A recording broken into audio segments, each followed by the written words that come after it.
Good morning. Some years are unremarkable, but this year, everything changed. Hi, everybody. His luck ran out. I want you to know how sad I am to be giving up the best job in the world. But them's the breaks.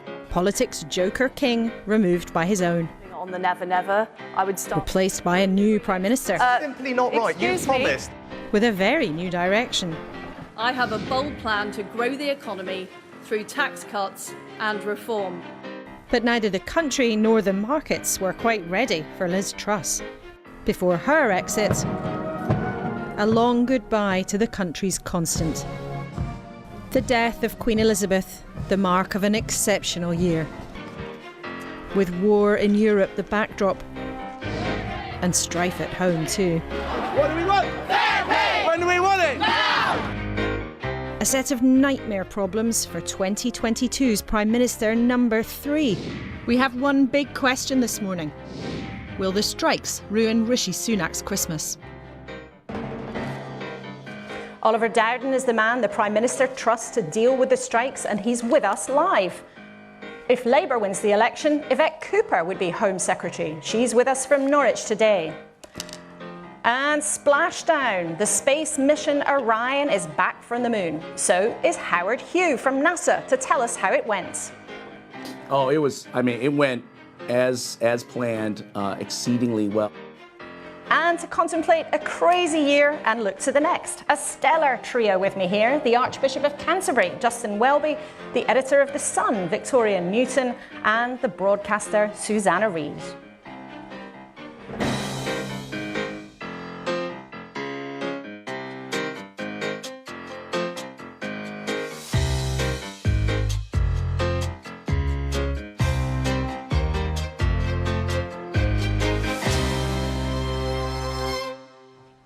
Hello and a very warm welcome to our last programme of 2022. Can you believe it? A bit later we will replay some of those jaw-dropping moments, but first let's look at what's moving this morning. On the front pages, a few different stories. The Sunday Times and The Sun on Sunday talking about Harry and Meghan calling for an apology and some kind of summit with the rest of the royal family. But strikes on the other front pages, the Sunday People saying Rishi has 48 hours to stop the NHS strikes. The Observer also featuring that story, and also the Sunday Telegraph talking about the military having concerns about being brought in to help out. Let's talk about that first of all. Archbishop, it is a real time of strife, isn't it, in so many ways? It seems that there's strife everywhere at the moment, yeah. And in this country and around the world, we're seeing that in a very serious way. I think the biggest, at a time of real difficulty like this for so many people, the biggest challenge is to have a vision for this country that enables us to come together and grow together. And that's something that, funnily enough, I'm working on with Victoria and on a group called Together. And there are lots of people doing that. And we're coming together to celebrate Christmas. And that is a great moment of togetherness. Do you feel that it's lacking at the moment, though? I think there is. I think we just haven't adjusted to the way in which we communicate is one problem. I think also where we've become very unforgiving. When people make a mistake, they're absolutely, use a phrase from my own world, crucified for it. And sorry, I couldn't think of another word. I think you're allowed to make that joke if anyone is. Yes, I suspect it wasn't a joke at the time, but yes. And I think people suffer hugely when they go wrong, not just with public exposure, but the awful trolling that goes on. And the inability to accept apologies, to seek forgiveness, those are really difficult things. Well, I'm sure we might touch on that later. Victoria, the government is having to grapple with strikes in all sorts of industries. I mean, in your paper, one of your papers this morning, The Sun on Sunday, Rishi Sunak's written quite a punchy piece, basically saying, I'm not giving in, I'm not in a mood to reconcile. Do you think he's going to be able to hold that line? Well, it seems like he's determined to hold the line. I think you perhaps would have seen with Boris Johnson, he perhaps would have shifted maybe on the nurses. But the Prime Minister's point is that we cannot afford any rises at this time, and it will lead to higher inflation if we do. So he's determined to stick to that point. Do you think, though, politically that can hold? I mean, we know that there may not be sympathy for all the strikes, and polling's very different on the different sectors of the economy, but the public support for the nurses' strike at this stage looks pretty solid. Support for the nurses, I would certainly say, is pretty solid, certainly from our readers. There's a lot less sympathy with the other strikes with my readers, quite unanimously, actually. But it'll be a tough one for him on the nurses. But it's interesting that Keir Starmer has also said, I wouldn't be able to commit to the 19% either. I think clearly what needs to happen is there need to be more talks to try and resolve it. Susanna, I mean, like me, you spend time asking politicians whether they can, where they're going to budge and what they're going to do on a very regular basis. I mean, and I know also your mum was a nurse, so this is sort of personal for you. How do you think the government's handling it? You're right. I mean, my mum registered as a nurse 60 years ago and has been a nurse on hospital wards, has been a community nurse, has been a health visitor. She was community editor of Nursing Times magazine, so she was even in nursing journalism, and she still volunteers as a chaplain at the Evelina Children's Hospital, just round the corner from Lambeth Palace. So she sees what nurses are going through every week when she volunteers, but we see what nurses are going through every day. And the fact of the matter is the government has got to sit down and talk with the union leaders about pay, because the nurses have been underpaid for far too long. And their point is that it's got to a point where it's unsafe. We need nurses to feel valued, and we need nurses who are going to continue doing the job. So we need to retain nurses, and we need to recruit nurses as well.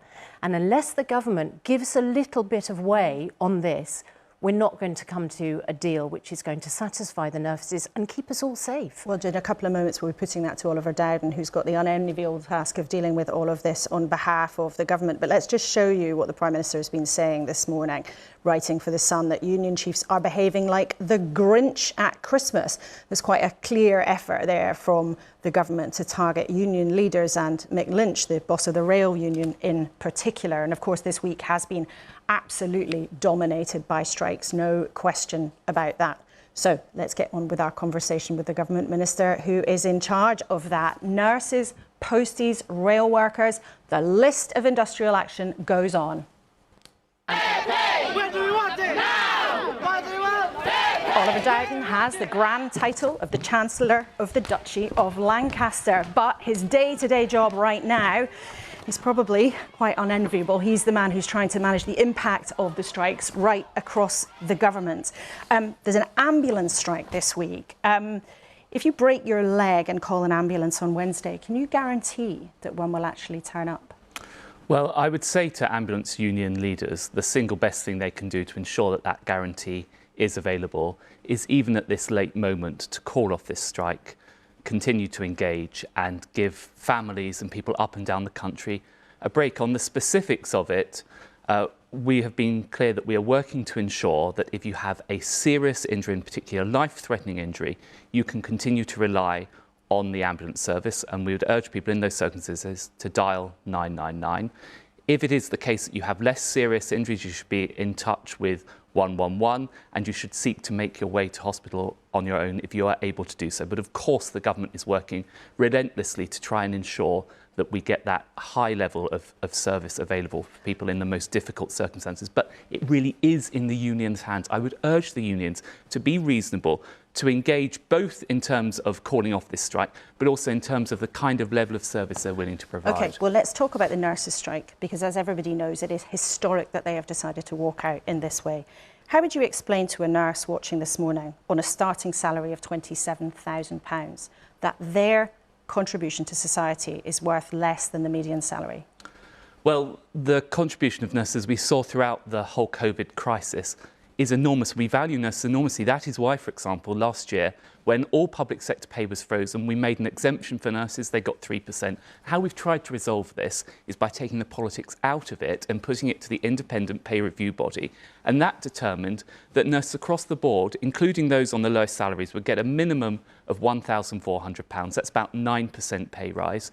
And that everyone would get at least 4%. Now, the alternative to that if we go for the kind of 19% that is being urged on us by the nursing unions, that is simply not affordable. If we applied this is an important point, Laura. If we applied this across the board, that would cost families £1,000 each, and it would also add to inflation and make us all poor in the long run. Is that true that it would cost everyone £1,000? We'll be reasonable about this, but we will be resolute in doing so because we need to protect the gains we've made so far. Is it true that it would cost every household £1,000 to give them that pay rise? Yes, it would. If you take, in fact, it potentially cost more than that. The £1,000 assumption is if we match inflation next year across the board for all public sector workers, that would cost £1,000. And that is a demonstration of the scale of this. And I think the government is being reasonable, we're being sensible, and we would urge the unions to be reasonable as well in doing so. How have you worked out those figures, Oliver Dowden? We're making progress with the economy, and don't put that at risk with these unsustainable demands. This is about these numbers. How have you worked out that it would cost every household £1,000 a year to give public sector workers an inflation matching pay rise? So we have taken the level of inflation, which is currently about 10-11%, and we have projected that forward for next year because that's what you'd expect it to apply to, and that would give £1,000 for every family if we match that for the public sector. Well, we've had a look at your numbers, as you'd expect, and we've asked the Treasury also how they worked it out. Now, your figures have used the inflation figure of 11%, which is just for 1 month. The OBR actually projects that next year inflation will be far less than that. Not to speak of it, when you're normally working about pay negotiations, you cut an average of inflation, not just 1 month, which is what you have done. So it's not £28 billion, is it? Well, the requests from the striking unions across the board is generally about CPI. And the CPI level of inflation is currently between 10 and 11%. And actually, if you look in the case of nurses, they want RPI plus 5%. Actually, that gives you 19%. So you could actually argue that we're underestimating the number. Well, you think it might be more than that. If that's the case, then why have the independent number crunchers, the Institute for Fiscal Studies, come up with a figure of £14 billion as being the cost of doing this? Well, you'd have to ask the IFS how they justify their numbers. But what I can tell you is our number is justified on the basis of taking the inflation number, which is what the unions are asking for, and projecting it forward to next year. That would give you a cost of about £28 billion, and that's £1,000 per household. But your inflation numbers that you're using are actually inaccurate and out of date. If you're talking about next year's pay settlement, nobody expects inflation. The OBR, who are independent, don't expect inflation to be anything like that next year. And this, for nurses and other public sector workers watching, this is about this year's pay deal. So if you want to be honest with people this morning, your numbers are not completely accurate, are they? Well, actually, Laura, I completely disagree with you on that. If the unions are turning around to us and saying, for example, the nurses' union, no, we don't want 19%. If the fire brigades union and others are saying, actually, we don't want to have CPI asking you about your inflation. No, this is an important point. This is an important point for our viewers. Forgive me, we can only take the number that we have now. The inflation number we have now, it was a bit over 11% last month. It's dropped very slightly to 10.7%. It is reasonable to take that number and project it forward and say what it would cost next year. But now, why wouldn't you take the number that's come from the Office for Budget Responsibility, Minister? If they are saying that they want to have a lower number, then that is a different proposition, and that's not what they're coming to the table with. I'm not asking you about what the unions are saying. I'm asking you about what government ministers like you have been telling the public for several weeks now, which is that it would cost every single household in the country £1,000 to meet these pay demands. And we've looked very carefully at your numbers, and many other number crunchers looking at them would say your numbers do not quite stack up. And if you're repeatedly telling the public something that is a bit misleading, how can people trust you to negotiate and to deal with the unions in good faith? Well, Laura, I categorically disagree with you in that assertion. And in fact, I spent a lot of yesterday and the day before discussing exactly these numbers. These are robust numbers. The unions are saying that they want us to match inflation. Inflation is currently between 10 and 11%. If we gave that across the public sector, which essentially is the demand for most public sector unions, indeed for the nurses it's a higher number, that would cost £28 billion. That's £1,000 per household. And the reason why we're saying this number, and this is important, is because I would love to give nurses an enormous pay rise. Of course, and the Prime Minister would love as well to give them a 19% pay rise. The reason why we're not doing this is because Our duty is to everyone, public and private sector, to make sure we have stability in our public finances and look at the progress we've made already in restoring that stability. And of course that's a we legitimate... don't want to put that at risk. And also, there's a further point, and those of your viewers and listeners and everyone else engaging with this who have longer memories will remember what happened when we allowed public sector pay to get out of control last time around, the kind of inflationary pressures you get from that. If we deal with this now, we help to get the economy stronger, we get the economy growing, then we can afford the kind of pay rises. Do you think giving nurses more than £27,000 a year would be letting pay get out of control? Really? Well, we are giving nurses more than that. And the kind of nurses you're describing there, and it's important on that point, you're talking about the starting salary. Actually, the average salary for a typical nurse is more like 37,000 when you take into account their extra hours and so on. But for those on the lower salaries, they're getting £1,400, which is about a 9% pay rise. I would, of course, like to give them more than that, but the only way we could do that is by having a strong economy. We cannot risk the stability of our public finances. That wouldn't be a reasonable thing to do. And of course, you can absolutely legitimately make that economic argument, even though a lot of economists, including people like the former Permanent Secretary of the Treasury, disagree that giving public sector workers a bit more would contribute to inflation. But you've made that point. Our viewers will have heard ministers also say, as you have done this morning, say repeatedly that you have to follow the recommendations of the pay review bodies. How many times has the government ignored their recommendations this year? Well, I think if you look across the piece for all the public pay review body recommendations, I think if you take sort of 20 or 30 of the past few years, I think there's only been about 3 or 4 occasions when we haven't been able to follow that, and that's been an exceptional circumstance. Well, there have been 4 this year alone, actually.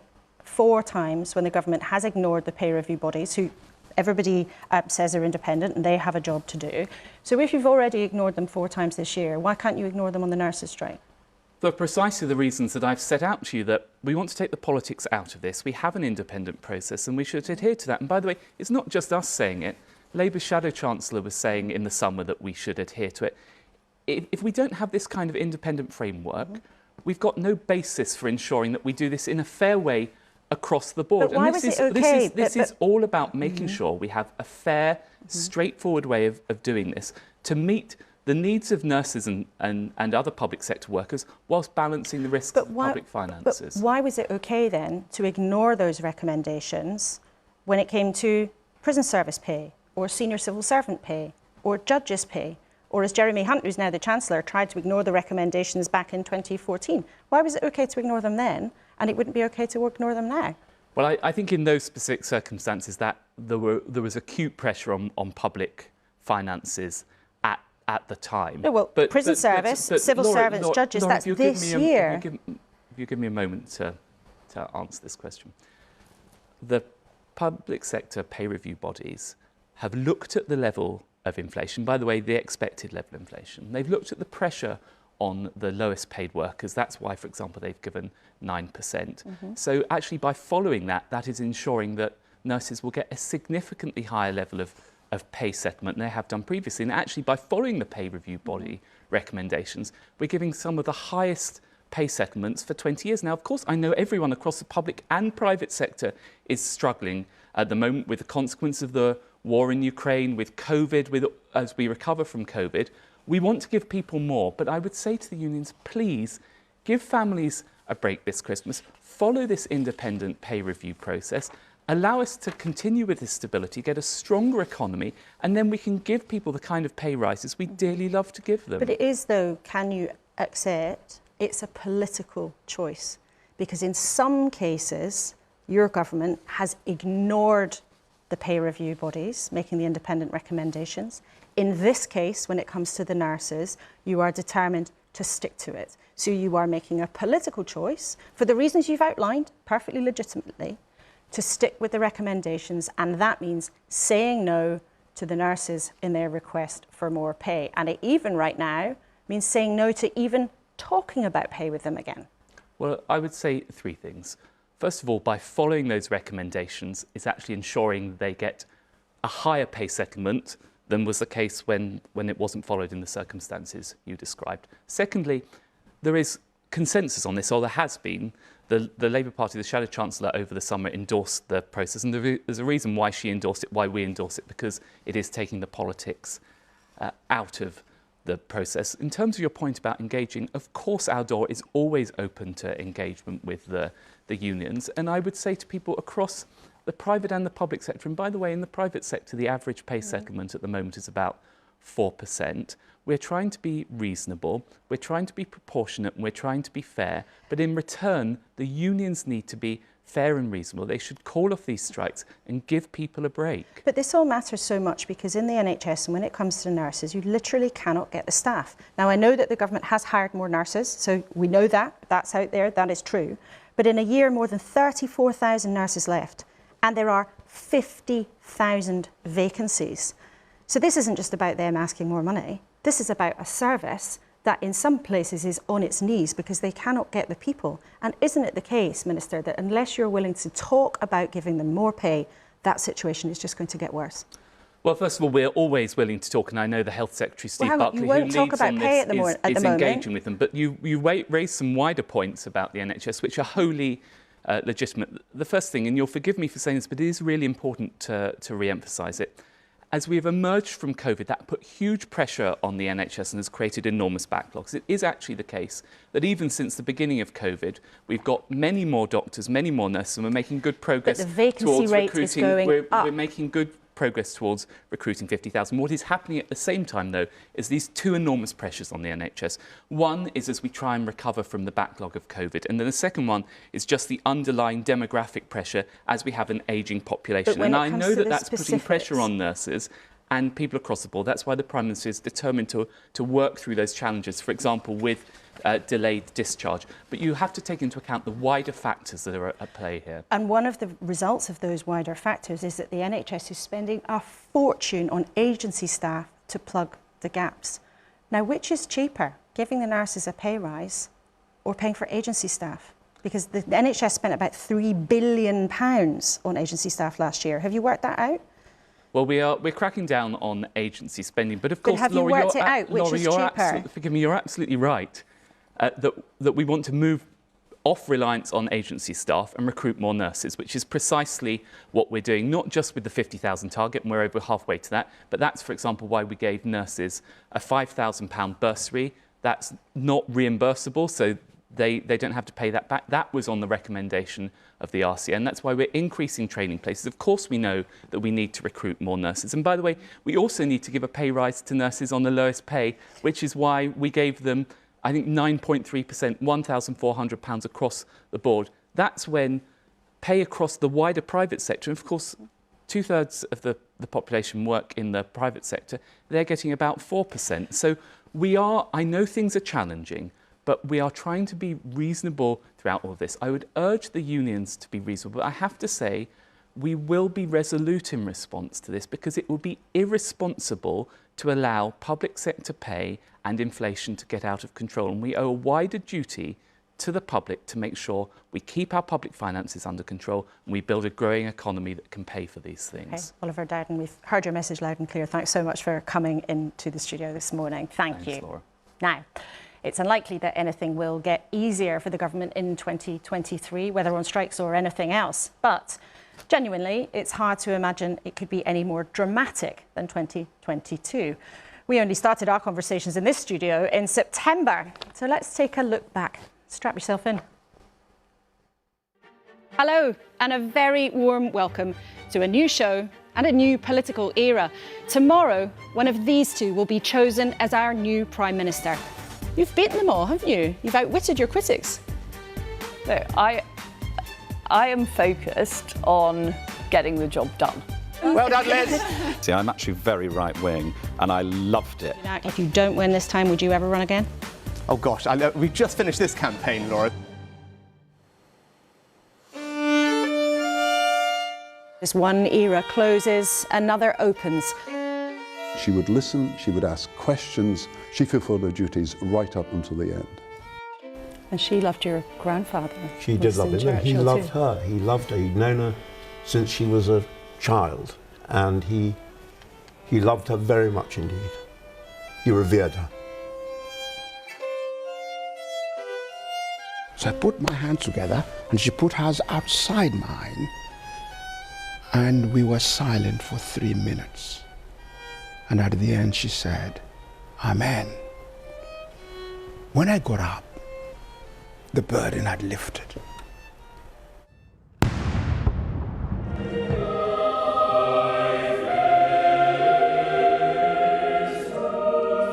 There will continue to be an evolution in our relationship.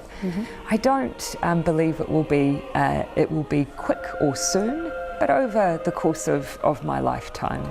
If you look at the monarchy and the royal family, they have been steadily evolving a different approach, a different way of doing things over time. And I'm sure that King Charles will continue to take that forward. At the Accession Council, all the former Prime Ministers, what were you talking about? Well, the number of ex-Prime Ministers is growing. It's the club that no one wants to join and you never get to leave. Good morning from the Labour Party conference in Liverpool. What's reasonable in your view? Well, look, it's reasonable for people to want a pay rise. It's not for me to wade in and say, I think it should be this amount or that amount. An era of massive tax cuts, cheered by Tories in the chamber. And there's more to come. We've only been here 19 days. I do accept we should have laid the ground better. How many people voted for your plan? What do you mean by that? Using borrowed money to fund tax cuts. That is not conservative. The question to me is, would I prefer a Labour government over a Tory government? I detest the Tories and everything they stand for. I'm not sure I've ever seen a week like the last 7 days. A total smash-up of politics and economics. Who's in charge? You or her? Well, the Prime Minister's in charge, and I think it's... I am resigning as leader of the Conservative Party. The Conservative Party decides in the next few days who should lead our country. He'll be running. She is running. And he's come back from the Caribbean claiming he has the backing to have a go. There's a huge amount of talent on the backbenches. I'm not talking about me. A warm welcome to the first Sunday of the Sunak era. Cheer up, Rishi. Is everybody going to pay more tax? We are going to see everyone paying more tax. We're going to see spending cuts. You also would have to rein in public spending and put taxes up. I do recognise that an incoming Labour government will not be able to do everything that we want as quickly as possible.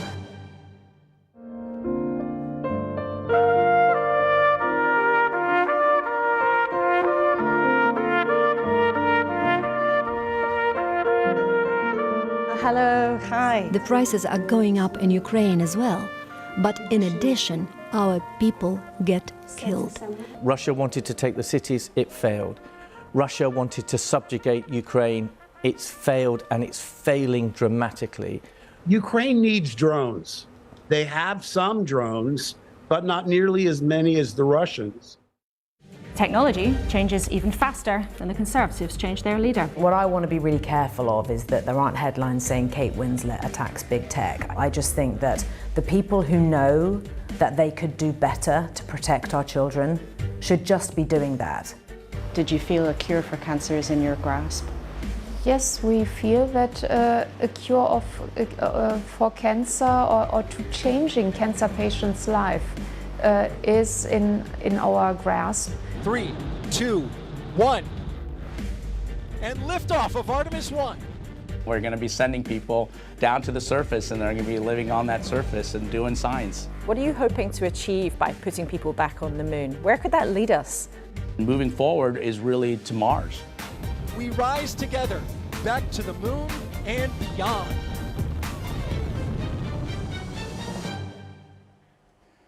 See, look, we've even taken you to the moon on this programme. All sorts of things in store after, what, a 12 months. Victoria Newton, for you, what's your overriding memory of so much turmoil? Well, the most seismic thing that's obviously happened to our nation this year has been the death of our beloved Queen. We are still feeling that now. The sense of reassurance that she gave everybody has now gone, and we're going to be looking at the first ever King's speech on national telly, because the one prior to that I think was on radio. There have been lots of subtle changes that the King's made already. I mean, you noticed only last week he was going around hugging people and dancing with people at the Jewish Community Centre. I don't think the Queen would have done that. So this sort of change we're going to see more of. And then obviously politics, wow. I mean, how many prime ministers can we have in 1 year? I don't know. I mean, Susanna, the political turmoil, I mean, when you watch all of those clips with different prime ministers and ins and outs and exits and arrivals, what do you make of it? Well, when David Cameron said the ex-prime ministers club keeps on growing, who'd have thought it would have grown so much in 1 year? I was at Downing Street back in May interviewing Boris Johnson in the wake of Partygate, you know, in the early stages of the war in Ukraine and the cost of living crisis. My first question to him, are you honest, Prime Minister? I mean, within a couple of weeks, he was an ex-Prime Minister. He hoped to come back. He didn't. It's been an absolutely tumultuous year in politics. You do wonder, when the next Prime Minister came in, Liz Truss, how much, if we hadn't had that catastrophic mini budget, how much we might have been able to give to the nurses. Remarkable interview you just did with Oliver Dowden, where he insisted the government is not going to move an inch over this. And, you know, when you think about the fact that when you ask people what makes them proud to be British, the NHS and the Queen are the two things which people kept saying, we've lost the Queen, and look at the state of the NHS. We spent 2 years clapping for nurses and other NHS workers, and now we won't give them what they're asking for. And I'm not, it's interesting, he said, well, we're not going to give them the 19%. I saw Pat Cullen on your programme last week, College of Nurses, from the union, suggesting there was room for manoeuvre. Well, she made it quite clear that she wouldn't dig in if they didn't, but it doesn't sound like we got very much further forward. But Archbishop, I know you've had a huge year, but recently you went to Ukraine. I think we can show our viewers some of the pictures of you visiting there. I mean, what struck you on that visit? Because it's such an enormous global event, but also were you personally affected by your visit? I was. There were a number of different things. There was an extraordinary moment when I was in a meeting with all the church leaders and all the faith leaders, and everyone's, you have an app on your phone which does the air raid warning, and everyone's air raid warnings went off. So we went down into the basement and carried on with the meeting, and they were all completely relaxed about that. Quite used to it. They were quite used to it. I think the other thing that struck me was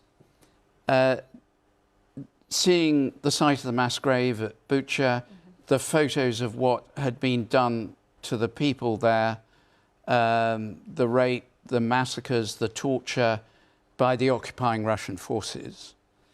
And hearing from those who are studying the ideology which is driving these attacks, that it is an ideology of conquest and it wants Ukraine, less worried about the people, but very worried about getting historic Ukraine back, and realizing how important it is that we support the Ukrainian effort, because essentially they are, if they go, it's not going to stop from their ideology. And that was very strange. There was a guy called Yvette who who's a Baptist minister, runs a training college for clergy there, and he's been during the occupation, he was getting people out across a bridge called the Bridge of Hope, and there are crosses all the way down the side of that bridge, which is blown up, and each cross represents someone who was killed by a sniper as they went across. And it just brings home the reality of the suffering and the importance of our support for Ukraine. But often there would be attempts, suggestions of reconciliation, making peace. But from what you're saying, that's not possible. Ukraine must be supported till the end. I've spent 20 years working in areas of severe conflict. And one of the first rules is you can't talk about reconciliation while the guns are firing, because people are just concentrating on whether they're alive for the next 20 minutes. And for them, reconciliation, they were talking about this, they were saying, for us, that word means surrender, and we're not going to do that. I think there is a way forward, and that's withdrawal and ceasefire by Russian forces. But for people here watching, we are all, unusually for a conflict far away, everyone's feeling the consequences with their energy bills, struggling with the cost of living. And I remember when we went to Kyiv, we talked to the First Lady of Ukraine, and she said, it's a price that we pay in blood, you all have to pay too, because of the scale of the threat. But how do you explain it to people at home who, are worrying about putting money in the meter to keep the lights on? That is that is an enormous problem. It's the other massive issue going on at the moment, which is the cost of living, and we see it in the church in 400% increase in people coming to the food banks. 400%, you said? 400% in the last 18 months of the number of people seeking help. We're seeing this continually, debt rising, pressures on families, just at all sorts of levels. But what the Ukrainians are doing, I think she put it really, really powerfully. They're paying in blood. They've lost 100,000 dead, wounded and killed. That is incredible. It's half of the number of people who died in this country in 3 years from COVID. It's an enormous cost. Their infrastructure is being destroyed. We're supporting their action at one remove. Effectively, we're in the same struggle at one remove. When Ukraine was invaded, at the decision of President Putin, the gates of hell were opened and every evil force came out across the world. I was in Mozambique the week before I was in Ukraine, where there's famine all the way up the East African coast. There's inflation, as we know in this country. There's an energy crisis. There's cold, there's suffering, there's shortage of drugs. Everything evil has been unleashed, and until there is withdrawal and ceasefire, we can't make progress on reconciliation. And that, in that sense, is a huge moment of history, as there has been this year. Victoria, you mentioned it already, with the Queen's passing, and of course you were officiating at that ceremony, and we can show people the pictures of that taking place in those extraordinary few weeks for the country. When you watch that now, Archbishop, what goes through your mind? What goes through my mind is possibly, first of all, how beautifully it was done. The fact that she was the Queen of the whole world. 200 nations represented at the funeral. It was extraordinary. I remember I happened to be about 6 foot away from President Biden when he came in. And this is the most, the head of the most powerful country on earth. His respect was striking for the Queen. But my memory goes further than that. It goes a bit further back. I last saw her in early July. She lived life of duty and service to literally the last day of her life. And one of the things that will have been, we understand, a great sadness for the Queen towards the end of her life was the conflict in the family with Harry and Meghan. And the newspapers this morning, no surprise, have got more of that story. We can show you the Sunday Times and the Sun, both saying that Harry and Meghan want some kind of apology and a royal summit. Obviously, this is in the wake of the Netflix series, all 6 episodes in glorious Technicolor of their escape from the UK, as they seem to see it, and their new life in California. Now, Victoria, in those programmes and in the newspapers, there's a real narrative from Harry and Meghan that there was somehow a sort of conspiracy against them between the palace and parts of the British press. As the editor of The Sun, you'd probably know more about that than almost anyone in the country. Does that stack up? 100% not. We have lots of dealings with the press officers at the time for Harry and Meghan, and in particular, I've remembered some of my dealings with them going back to when they were still in the family. Never once was I given a negative story about other members of the royal family to look after William and Kate, for example. And in fact, a lot of the time, we were given more positive stories about Harry and Meghan from the royal household officially. So I can give you a really good example. We found out when it was going to be Meghan's hen do, and we kindly agreed that we wouldn't say where it was, so it wouldn't ruin the event for her, so she could still go and have a nice time, but whilst we still got the story. That was personally agreed with Prince Harry. So the idea that we were always favouring William and Kate and the other royals over them is just simply not true. Susanna, what do you make of what's gone on? It's been a sort of global news sensation. I think it's just ever so sad. And I think at the heart of it is this terrible rift between brothers, between a son and his father. I watched the documentary. I just feel like your stance on it depends on what you think their motivation is. Mm-hmm. There are people who think that their motivation is to discredit and dismantle the royal family, and therefore they get a lot of reaction from people who think that that's appalling. There are some people who think that their motivation is to use their royal titles to get an enormous amount of money, and of course they got $100 million apparently for this Netflix series, so there are people who think that's terribly distasteful. I think their motivation is that they felt like they just had too much scrutiny, publicity, intrusion, invasion of privacy. I know people cough and splutter and say, well, they're hardly being private now. Yeah. I feel like their motivation is they felt like they were hard done by. They felt like she suffered. We know she had these terrible thoughts and an enormous sympathy for that. You also know that Harry saw his mother die in the wake of terrible press intrusion and paparazzi. So I understand that they feel like they were intruded upon and their side of the story was never told. And briefly, Archbishop, I mean, you married them, you know all the characters involved. Can you see a way where they might be able to reconcile? I can't really comment on it because I married them and there's sort of pastoral confidentiality. There's always a way forward, but it has to be at the right time. And I, as a Christian, I live in the belief that forgiveness comes from God through Jesus Christ, and that God, particularly at this time via God, breaks into the world to open the way to forgiveness through the Christ child. But it has to, the way we welcome that opportunity is different for everyone. And there has to be a right time. Okay, well, maybe it's now, maybe it's next year, maybe it's never. I'm not sure. We'll maybe have another word about that at the end of the programme. Thank you all very much for now. Now, there was sadly some terrible news this week about what happened in the Channel. 4 people died after a migrant boat got into difficulties crossing on a freezing night. Those who were rescued said they'd each paid £5,000 to cross.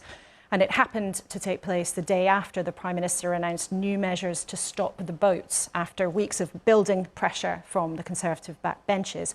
Rishi Sunak has promised a new unit to deal with claims from Albania, more staff to monitor small boats, and also to speed up processing of asylum claims. And controversially, new laws that would say if you enter the UK illegally, you should not be able to stay in the country. The aim's to stop the small boats and clear some of the backlog of asylum cases by the end of next year. I think we can now speak to the Shadow Home Secretary, Yvette Cooper, who's with us from Norwich. Good morning. Good morning, Laura. Last time you were on the programme, Yvette, we asked you whether a Labour government would want to see higher or lower immigration overall. Now, you didn't want to put a number on that then, but would you tell us today, higher or lower immigration? Well, the net migration figure overall is at unusually high levels at the moment because of Ukraine, because of the support for people from Hong Kong, rightly, and also Afghanistan. Now, we would expect those numbers to come down in future years, and it is right that they should do so. We've also set out, you've heard Keir Starmer set out proposals around Labour's approach to a points-based system. We think we should have a points-based system, but it should be better linked to action on training and tackling shortages in the economy as well. So Labour would expect numbers to come down if you were in government. When it comes to small boats, now some of the things that the government announced were things that you'd actually been suggesting for a while, more staff, speeding up claims. Yet Keir Starmer called the government's plans on this unethical. What was unethical about it? So the problem with the government's approach is that they're still not addressing that we're at the heart of what's happened over the last few years. These boats are dangerous. We've seen lives being lost in the icy waters of the Channel, and criminal gangs are profiting, making huge amounts of money from what has effectively become a multi-million-pound criminal industry along our border, along the Channel. And at the same time, we've had, really under 12 years of the Conservatives, a collapse in decision making by the Home Office, in the asylum system. It's broken because they've broken it and not taken those decisions. But would so you have change... to address those things. You have to address those things, and that means we have to go after the criminal gangs. The government hasn't yet, I think, announced the action that we need to go after those criminal gangs, to pursue them, to get prosecutions, to really target what has become this criminal industry and that is putting lives at risk. And what we've said is we would cancel the unworkable, unethical and unaffordable, incredibly expensive Rwanda plan that even the Home Secretary admits is failing, and we would use that money for a major expansion, a new elite unit in the National Crime Agency to go after those gangs, to get some prosecutions and frankly get people in jail for the crimes that they have committed. Would you guarantee as a Home Secretary in a Labour government that you would cut the numbers of people coming in small boats? I think everybody should be trying to cut the number of dangerous boat crossings. They are putting lives at risk. So that should be a joint objective for both Britain and France, other countries working together as well. You need a stronger agreement with France in order to do that. We've also called for a replacement for the Dublin Agreement, to have an agreement around returns and family reunion. But Yvette Cooper, are you guaranteeing well to our audience this morning that if you were Labour's Home Secretary, you would cut the number of small boat arrivals and we would judge you on that? I'm being very clear that this will be our objective with France and should be the objective of the British government, and frankly should be the objective of everyone, to cut those numbers of boats, to prevent lives being lost. Everyone should be pulling out all of the stops to try and prevent those dangerous boat crossings. But in order to do that, you have to say you would have the major expansion of the National Crime Agency to go after the gangs. And you've made that point. There's no consequences. So one of there's no consequences. There's a tiny and number you've made of that point. prosecutions. But one of the reasons this problem has become so acute is that there is a lack of legal routes into the country. Now, you say that you want to reform the safe routes into this country. Right now, you can only come from a refugee camp or Afghanistan or Hong Kong or Ukraine. Would a Labour government add countries to that list? For example, we see the brave female protesters in Iran. Would Labour offer a route for people to come here from Iran? Well, one of the things that we said you should do is if you could get a replacement for the old Dublin Agreement. It included a family reunion route for those who, for example, refugees who had family in the United Kingdom, but it also included safe returns for those who had claimed asylum or had been through other countries, in France and other countries as well. The government said that they would try and get a replacement for the Dublin Agreement, but then they didn't actually try to do that. But I'm asking you a specific question about whether Labour would add countries to the list from where people would be able to come to the UK. There's a specific question there. Would you put Iran on the list? We see on our TV screens what's happening there. Would you make it possible for people to come from there directly to the UK? One of the things that the government set out, I think a few years ago, Sajid Javid set out, was a wider resettlement scheme that would allow people to come from other countries as well and would be a managed way to do that. The government, in theory, has that in place, but it's not actually working properly. So one of the things that you could do is to make that system work effectively. However, if you simply look at the resettlement issues without tackling the criminal gangs, you don't address this problem, because what happens is the criminal gangs just increase their marketing, their advertising on TikTok. That's the kind of thing that and you've they've been made doing. that point, So but let's that's take why another you specific have to do example. The two things hand in hand. But let's take another You have to look at specific reforming example, Yvette resettlement, but Cooper. you also have to target the gangs. Let's take another specific example, though. We've asked you about Iran. I'm not sure we quite got an answer, but let's ask a different question. Would a 16-year-old orphan from an East African country escaping persecution who's not in a refugee camp have a legal way to get to the UK if Labour were in government? We have said that there should be a way for child refugees who are on their own to be able to rejoin family in the United Kingdom. But if they don't have family in the UK, would they be able to come here safely? If they don't have family, then we obviously did have the Dubs Agreement, which we long supported, the Dubs Arrangement, that was allowed the UK to do its bit alongside other countries. But bear in mind, what should be important there is the best interests of the child. So that child maybe should be looked after in other countries, and that decision has to be taken in the best interests of the child. But what there isn't at the moment is any way for a child refugee who may have a brother or an aunt in the UK, maybe their only relative that can look after them. There used to be a way for those families to be reunited, and the government ripped that up when they ripped up the Dublin Agreement, and that's why we think you should have that new arrangement in place alongside safe returns, and that's the kind of thing that would help address some of these issues. But you know, I know I keep going back to it, you keep saying I've repeated it, but it's really important that unless you go after the criminal gangs alongside any of these measures, then the strategy won't really address the small boats. But there are other changes to the law too. Now, the government has introduced this notion of the Nationality and Borders Act, where you create an offence of illegal entry. Now, that matters because it makes a criminal of anyone who comes to this country who hasn't taken a legal route if they haven't got permission. Would you scrap that offence if you win the election? Well, it's not working, is it? So that wasn't the question. Would you scrap it? It's important to look at what the government has done. So they promised a whole series of things in their Nationalities and Borders Bill. They promised that they would make it a criminal offence. They promised that it would stop the boats crossings. They promised that it would break the business model. They promised that it would cut the number of boats and that everybody would be returned. In fact, the opposite has happened. But Yvette Cooper, I'm asking you a very specific question. I know, but if you were Home Secretary, the government has introduced this concept, this offence of coming to this country and taking an illegal entry. Would a Labour government scrap that offence? It's really important for all the reasons that you've been saying, but it's a very specific question. Would you scrap that offence? It is, but it's important to see why it is not working, Laura. So the reason if it's not working, why wouldn't you scrap it? Then let me finish the point. It's important because it is not working. What you've seen instead is an increase in the number of boats. You've seen a drop in the number of decisions being taken, longer delays in the system, and all that they've done is ramp up the rhetoric.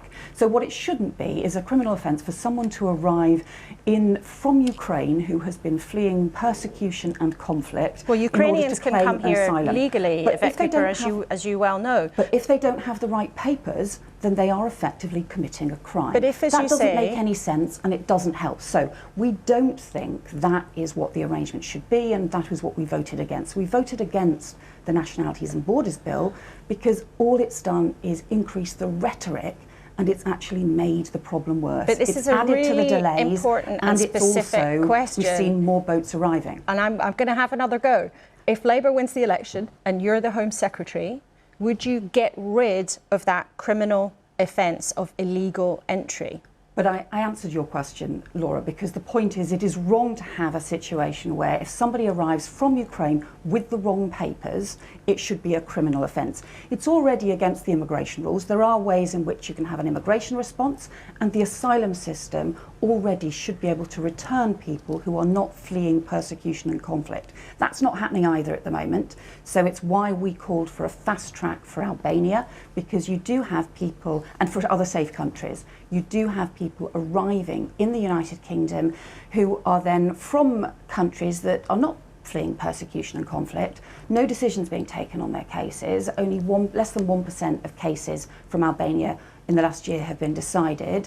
And that means that people aren't being returned if they're not fleeing persecution and conflict, but refugees who aren't getting support. So we think there should be a fast-track system. So make the asylum system work, return those who are not fleeing persecution and conflict, support those who are, because the UK has always done its bit to help those fleeing persecution and conflict, but don't make people who are fleeing persecution and conflict, for example, from Ukraine, into criminals, because that is unworkable as well as being wrong. Yvette Cooper, we must leave it there. It's a huge agenda, and it's great to have you on the programme as ever. Thank you very much for your time this morning. Now, you didn't think we were going to get to the end of 2022 without hearing more about space, did you? Because nearly 26 days after it launched into space, the Orion capsule splashed down into the Pacific Ocean after a fiery re-entry into Earth's atmosphere. You might remember, before it set off, we spoke to its designer, Howard Hugh, And now it's back, so is he. I asked him, where's Orion right now? Well, right now it's still in San Diego. We're going to be taking it off the USS Portland in the next few days, and then putting it on our transportation fixture, and then driving across the country back to the Kennedy Space Center. What was it like for you seeing the capsule in action, flying through space? It was just a tremendous sense of pride for what we've accomplished along the way, not only just the mission itself, but what it took to get to launch and get to deep space. And then also just how I was maybe surreal. I don't know, that's kind of, you know, you're trying to not only you know, execute the mission, but as a fan, as a fan of human spaceflight, you know, watching it and being awed and inspired by the images and what it means to me personally as a first step to you know, a sustainable presence we're going to have out not only in the moon but beyond. We spoke before, you said it's a bit like being an anxious parent. Did it work out as you hoped, or did anything surprise you? I would say better than I hoped. You know, exceeded all our expectations in terms of just how well it performed across all the subsystem areas.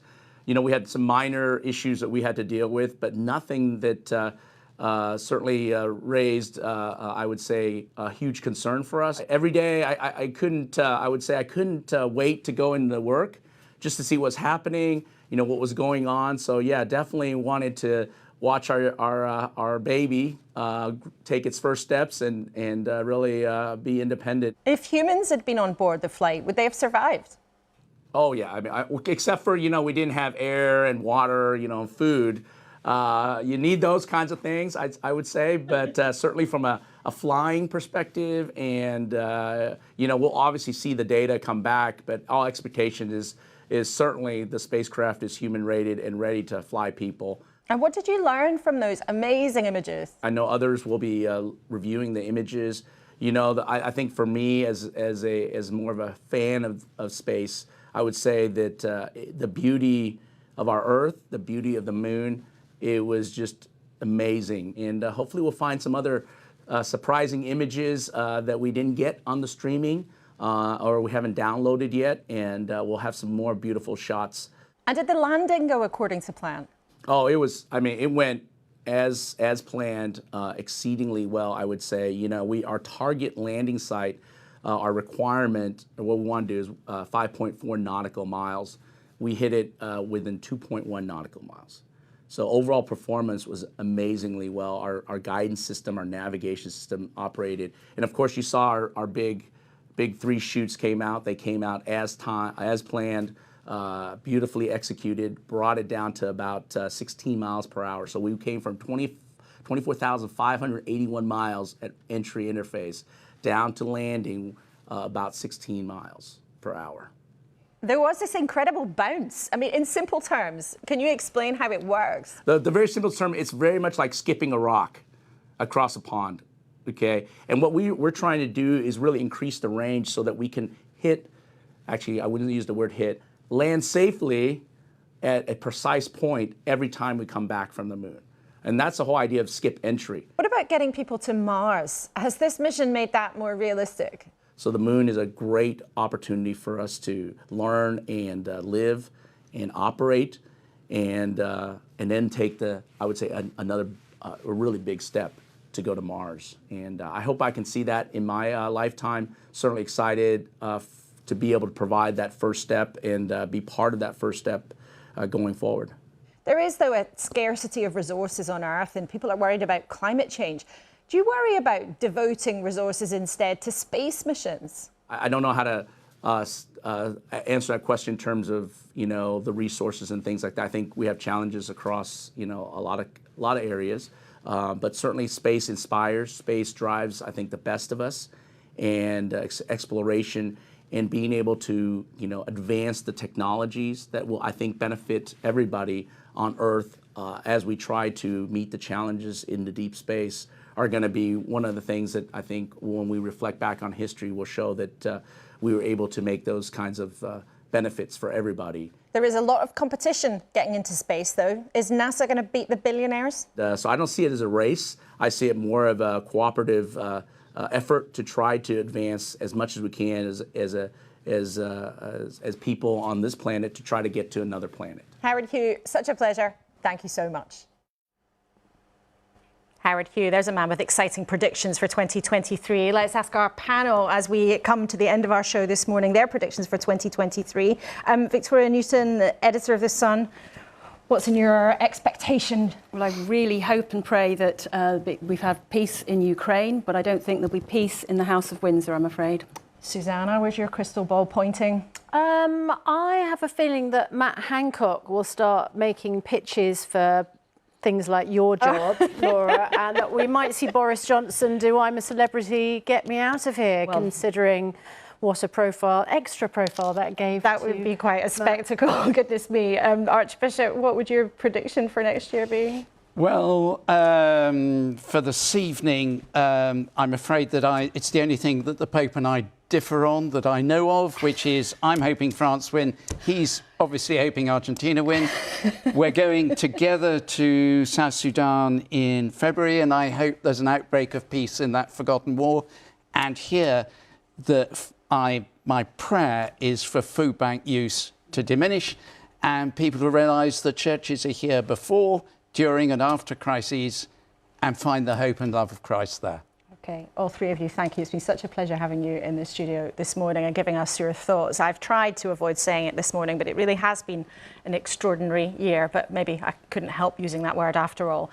And with looming recession, strikes and the ongoing war abroad, next year might hold fewer surprises, but it certainly won't be a walk in the park. A tough backdrop against which Rishi Sunak has to try to drag the Tory party back from disaster, and for Labour's Keir Starmer to try to turn a chunky poll lead into a permanent and convincing advantage.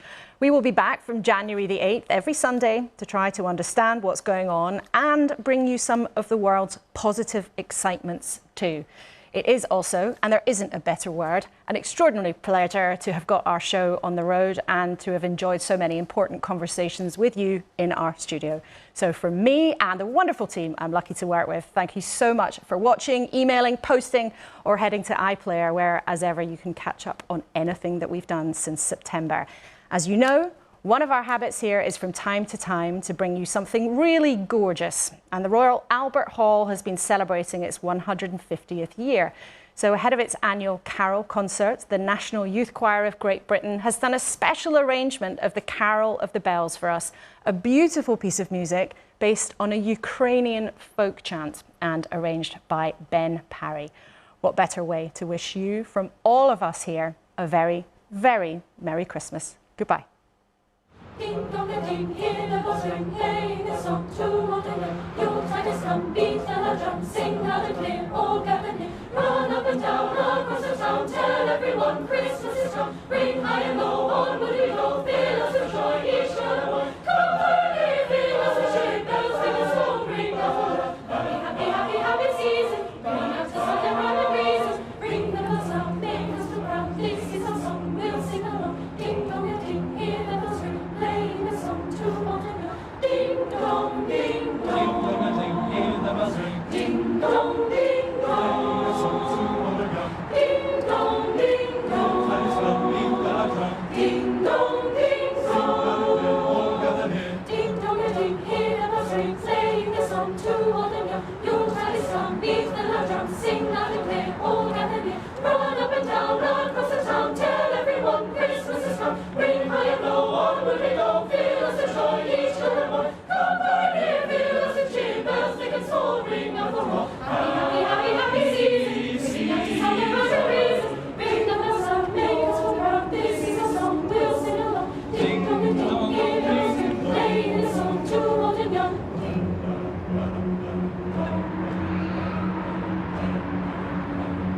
Ding dong and ding, hear the bells ring.